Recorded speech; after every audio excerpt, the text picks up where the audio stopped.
नमस्कार, श्री स्वामी समर्थ. मी सुमिता स्वागत करते तुमचं माझ्या नवीन ब्लॉगमध्ये. दुपारची जेवणं वगैरे आमची छान झालेली होती आणि त्यानंतर थोडासा आराम करून आम्ही आलेलो होतो गोडाऊनला 4 नंतर. चहाची टायमिंग झालेली होती, पण चहा काय घ्यायची इच्छा नव्हती कारण जेवणच खूप झालेलं होतं आम्हाला.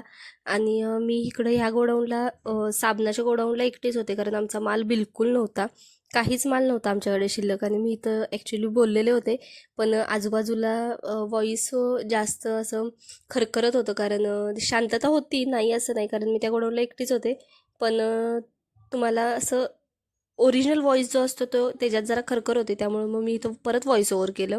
आणि इकडं सेडींचा वगैरे स्टॉक असतो आणि इकडं पावडर वगैरे बाकी एवढाच माल शिल्लक होता आमच्या गोडाऊनला, बाकी काही नव्हतं. त्यामुळे माल मोजणं खूप इझी होतं यावर्षी आणि झाला पण. आम्हाला असं वाटत होतं की आमचा एका दिवसात स्टॉक मोजून होईल, पण तसं बिलकुल नाही झालं. 2 दिवस जसे लागतात तसे लागले. कारण कसं असतं, एकानं माल मोजायचा, परत तो माल दुसऱ्याचा माल परत त्यानं मेडिकलचा चेक करायचा, परत गोडाऊनचा रिचेक असतो, त्यानंतर जे काही सगळं ओरिजिनल कागदावरती रेखाटायचं असतं ते सगळं असतं. त्यामुळं 2 दिवस हे जातातच जातात. आणि जवळजवळ 7 वाजायला आलेले होते आणि आम्हाला खरंच खूप कंटाळा आलेला होता. दिवसभर आपण तेच तेच तेच काम करत राहिले तर कंटाळा येतो. आणि इथं गायत्रीचं इतकी वैतागून बसलेली होती ना, बाप रे बाप. त्या लोकांचं सगळ्यांचं गोडाऊन रिचेक चाललेलं होतं आणि माझंसुद्धा. आणि हा आमचा सिन्सिअर बॉय जो व्यवस्थित सगळं काम करतो आणि खरंच त्याचं काम सगळं सिन्सिअर आणि सगळं व्यवस्थित असतं. आणि त्यानंतर मी इथं मोबाईल सेट केला आणि मग मी लागले माझ्या कामाला. मला मॅगी वगैरे मोजायची होती आणि खरं सांगायचं झालं तर खूप कंटाळा पण आलेला होता. 7 वाजलेले होते आणि 8लाच सुट्टी होणार होती. जशी रेग्युलर आमची टायमिंग असते तीच.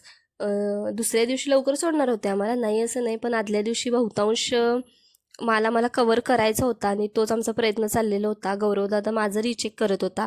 सॉरी, गौरवदादा तो त्याचा माल मोजत होता आणि ह्या दोघींचं पण रिचेकला आलेलं होतं.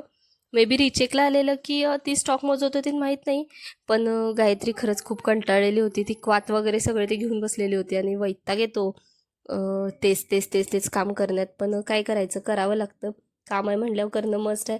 आणि ह्याच्यात मला मॅगीत मी तुम्हाला जसं बोलले की आम्हाला गोडाऊनचा स्टॉक नसतो माहिती. आम्ही माल वगैरे नाही जास्त उतरत, त्यामुळं त्या बॉक्समध्ये किती आयटम आहेत हे पण नाही माहिती.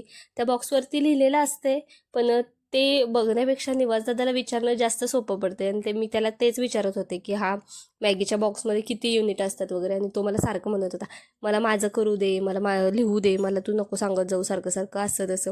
आणि माल वगैरे सगळं आम्ही चेक केला आहे. बहुतांश झाला. बहुतांश फक्त मग गोडाऊन राहिलेलं होतं रिचेक करायचं आणि ते होईलच उद्या. त्यामुळं बघू आता काय काय कसं काय होतं. आणि ह्या वर्षी आम्ही खूप खूप मेहनतीनं स्टॉक मेंटेन करण्याचा प्रयत्न केलेला आहे आणि बघू आता त्या स्टॉकचं काय होतंय, किती रँक लागतोय. होप सो चांगलाच लागेल. थोडासा फार कमी येईलच, नाही असं नाही. नुकसान हे होतंच, प्रत्येक धंद्यात होतं आणि आमच्याही होतं. चला उद्या भेटू नेक्स्ट ब्लॉगमध्ये. तोपर्यंत व्हिडिओला लाईक करा, शेअर करा, कमेंट करा. Bye bye.